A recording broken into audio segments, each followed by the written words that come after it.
You know, the biggest change I've seen in Congress is Israel literally owned Congress. You understand that 10 years ago, 15 years ago. And it was so powerful. And we're not talking about over a very long period of time. But I think you know exactly what I'm saying. They had such power, Israel had such power, and rightfully, over Congress, and now it doesn't.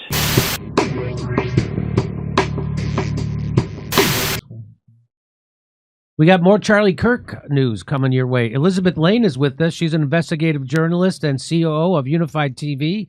She hosts the show Beyond the Matrix, where she explores politics, diplomatic affairs, and complex geopolitical narratives. Welcome to the show, Elizabeth Lane. Hi, Elizabeth. Hi, Jimmy. Thank you for inviting me. Now, the reason why you came to my attention and why I wanted to talk to you was I saw you tweet this out. You thanked Real Candace Owen for highlighting a part of your investigation. It's highly unethical for the prosecution to select its own defendant, right. And that appears to be what is happening. The government is covering. So tell me, what do you know about Tyler Robinson and his legal representation? What do you mean by that tweet?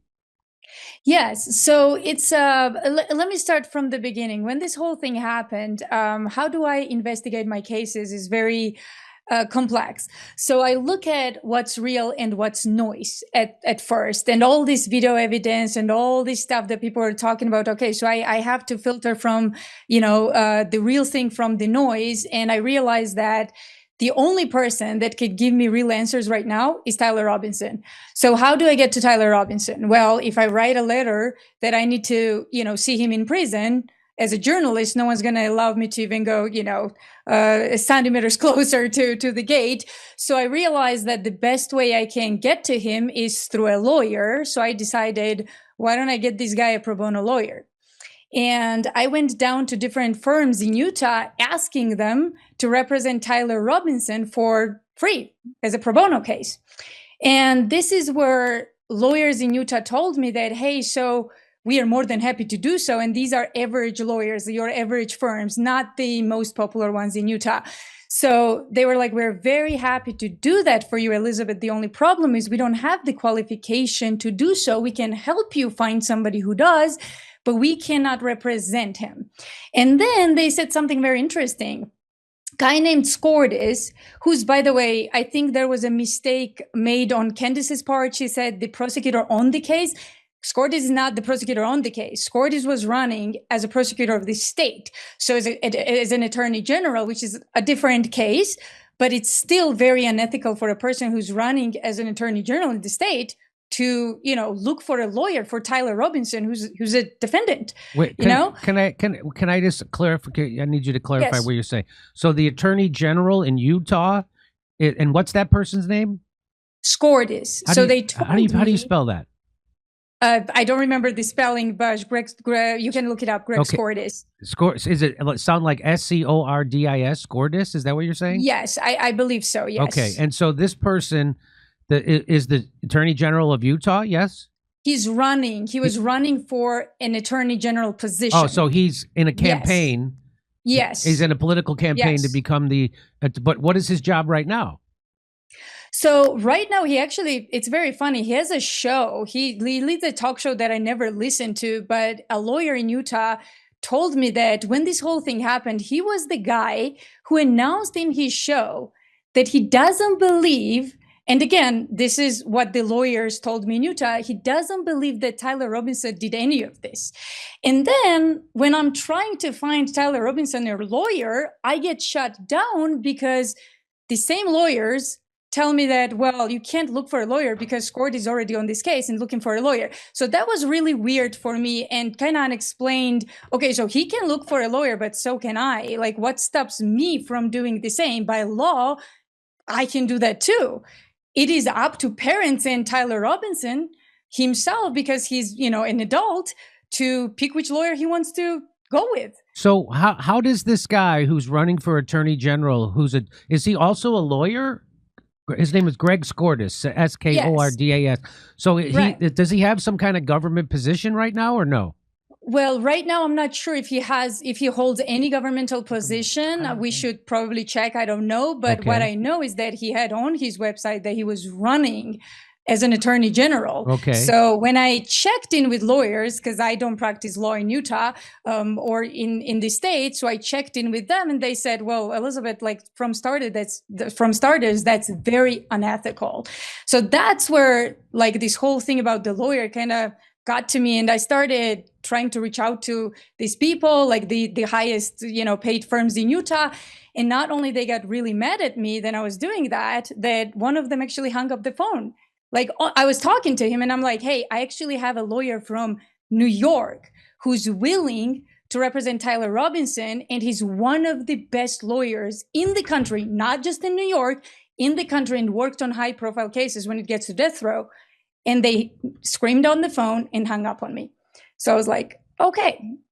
So how does Greg Skordas become the person who's in charge of picking a lawyer for Tyler Robinson, the accused assassin of Charlie Kirk? How did he get to be in that position? I don't understand. Do you? I don't know. I know that he was there. I was at the hearing, the first hearing that happened. That was a whole different spectacle, because I live in Utah, so I attend those hearings and I'm always on the case. So I was there, and let me tell you something really weird. So he was there too, by the way. Greg Skordas was there. I think one of I don't remember which outlet recognized him, but they said, isn't that Skordas like addressing the judge? And he was there.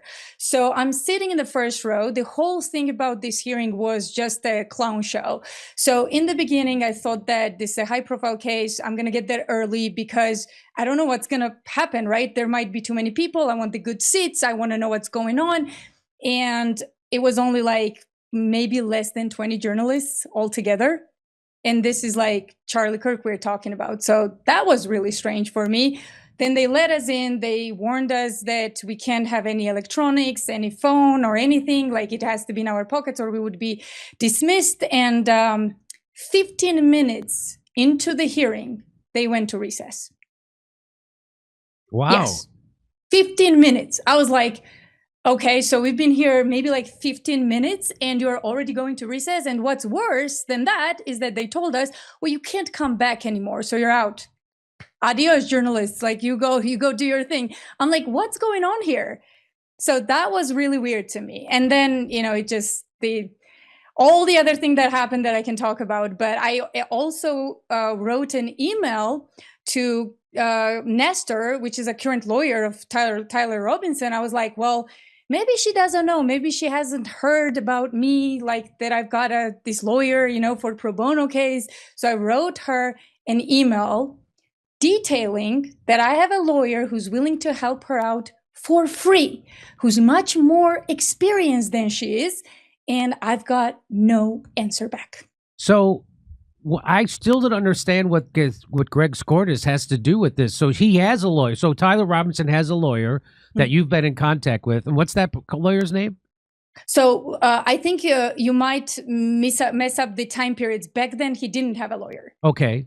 So when you were trying to find him a pro bono lawyer, he didn't have a lawyer. He didn't have one. And the people that you were talking to inside the legal community in Utah said that no, Greg Skordas is on this. Yes. He's finding a lawyer for him. Is that exactly? That's what they told you? Exactly. That's exactly what they told me. So I have never heard of Greg Skordas before. Apparently he's got a very famous show in Utah or something, but I don't listen to like lawyer shows or anything like that. So I didn't know. That was the first time that I heard that Skordas was on this case. And how I recognized the name is that because I've heard him in the courtroom as well, because he was there. And I was like, wait, that guy was at the hearing. So I've heard this name before. And that's how my whole relationship with this lawyer thing started. And of course, like, the story and how it unfolded, that they found a lawyer, this Nestor woman that is nowhere near as experienced as my lawyer, which is, by the way, still available if someone is listening.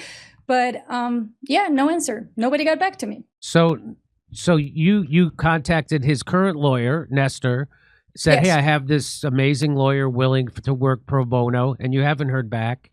And every other legal person you talked to in Utah said you can't. They didn't want. They were hostile, and they said that this Greg, what is his name? Skordas. Greg Skordas. Skordas. Yes. Okay, so that he was going to find a lawyer, and so now he did find a lawyer for Tyler Robinson, but nobody can get a hold of Tyler Robinson. Exactly. So that's another weird thing. And Jimmy, I've got some updates for you there too. I don't know if you've heard that he's not going to be showing up in person for, for the preliminary hearing he was scheduled to show up in person. And now they tell us that he's not going to show up in person, and wait for it, he's not even going to show his face on the video. So pretty much you could be sitting there and, we wouldn't know that it's not Tyler Robinson. So all of this secrecy around this guy and why is he so untouchable is a mystery. Like, it's bizarre to me because no other high profile case, is even similar to what's going on with Tyler Robinson. So, I mean, you and I both know the answer to this. We know why. And, it's not hard to guess, but. So, yeah. Well, my guess would be that the fix is in and that they don't want Tyler Robinson to get a fair trial because this is a setup and they've got a patsy already framed and they want this to be over and done with very quickly. That's why there's a gag order, which one of the biggest unprecedented gag order from this judge, which that's not me talking. That's even Grok agrees that this is an unprecedented gag order. And so they don't want anybody talking about it. They don't want it. Just sounds very much like 9/11, sounds very much like Seth Rich, sounds very much like COVID to me, that you're going to be shamed if you ask questions about this. You're going to be discredited. You're going to be called crazy and a conspiracy theorist, all this stuff, just for asking normal questions about an unsolved murder.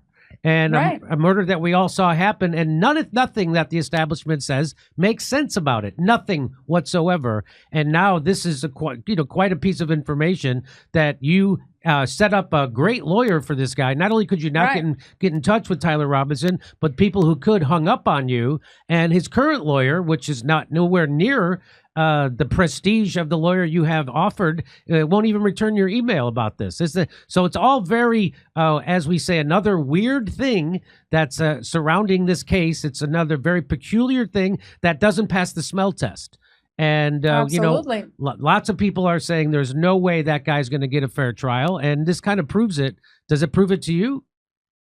Absolutely, Jimmy. And, it's very funny. It's not funny at all, but it's kind of funny how stupid they are, because I think what happened is in their heads, whoever killed Charlie, and we can go into that too if you want, but whoever killed Charlie, in their heads, they really thought that this case would not escalate to this level. They thought that, Candace Owens will not give up, but Candace Owens is Candace Owens, it's just one voice. They did not see through what would happen. It's not just Candace. They did not anticipate that Tucker would speak out. They did not anticipate that Megyn Kelly would come out and speak out, because Megyn always takes more defensive stand. And all of a sudden, this escaped them. And now it's out of their hands, and it has become a case investigated by people and independent journalists and people like you and Candace and me. And I don't think they know how to handle this anymore. So they are throwing gag orders that we've never seen before. So they are shutting Tyler up, and they are telling us, where there's no reason, that you're not going to see his face. It's going to be just a blank screen. I mean, the first hearing we had, guy was mute. I was sitting there looking at him. By the way, it was also on a video. He didn't show up, which is, I could justify that by they didn't want to make a spectacle out of it and so on. But he was sitting there like a zombie. And the only time he spoke is when he said his own name. And that was it. And now apparently we can't even see that. So yeah, this case stinks and everyone knows it. Wow. Well, I appreciate you coming on to share that information about the lawyers. It is there's so many things that make absolutely no sense. And I just played a video before you came on of someone like Megyn Kelly, who I know is super smart. She's a lawyer, and she's 100% buys the lie of the establishment narrative coming from Kash Patel that it was a lone nut who somehow got on top of that roof with nobody seeing him get on top of that roof. Although someone did see him, just like in Butler, Pennsylvania, lots of people saw him, except the security people. Nobody, isn't that weird? The security people didn't see a guy on a roof. There's all the Google searches for the Lodi Center, Losi Center. There's all the Google searches for Tyler Robinson. There's all the Google searches for all the judge, for the prosecutors, for all the surgeons, and for a hospital too, coming out of Israel and Washington D.C. So there's so many, plus there's all the behavior of all the people around him are completely inconsistent with how people would normally act, including his chief of staff. Walked away before Charlie even hit the floor. He just turned his back, walked away, and kept walking. That was his chief of staff. Oh, yeah, Mike McCoy is, McCoy. I think, McCoy and his father should be questioned. I don't understand how after what we saw on that video, and I'm sure you saw the video, yes, you had the breakdown. This guy, I tried to give all the benefit of the doubt that I could find. I mean, I could think of anything. As an investigator, I sat down, watched the footage a million times over. I could not make sense how a person, even if you were not best friends, how a person can stand there, watch Charlie get shot, fall over, and just randomly pick up the phone and slowly continue his conversation and walk all the way to the parking lot. And it's not even that footage that was so damaging. It was his father, Rob McCoy, that completely screwed his son over by coming out and talking stuff that doesn't align with the timeline or pretty much anything. He says, my son called me right after, minutes after, if I'm not mistaken. He said, no, he said within the minute. Within the minute, exactly. So the problem with that is, well, okay, so if that happened, we know now that he was already on the call before it happened, right? So he was on the call and he picks up the phone, goes like this, and then tries to kind of mute the noise with another hand. So that means that whoever he's talking to was already on the phone call before Charlie got shot, That's right. So then it's not within a minute. They were already on the phone call if it's him that his son is talking to. But if it's not, then his story doesn't hold either way. So why is he lying? He lied about the blood. His son was never, covered in blood. He said his son was covered in blood. There was no blood on him because he was nowhere near Charlie when Charlie was bleeding. In fact, under a second. So Charlie gets shot, and under a second, he turns and walks away. Under a second. Exactly. And walks away casually. So he doesn't even know if Charlie's dead or alive or what's happening. He doesn't even care. He doesn't make sure he gets into an ambulance. He doesn't make sure someone's taking care. He doesn't do any. He turns around and calmly walks away like a zombie. It was like a zombie is how that guy. Absolutely. But anyway, we're gonna cover that more later with Kurt. Yeah. I appreciate you coming on, Elizabeth. Thank you for your insight. Absolutely. Thank you. And I'm sure we'll be in touch more because I'm sure this story isn't going away. Thank you. Okay, thanks for your work. Talk to you soon. We'll be right back after this message.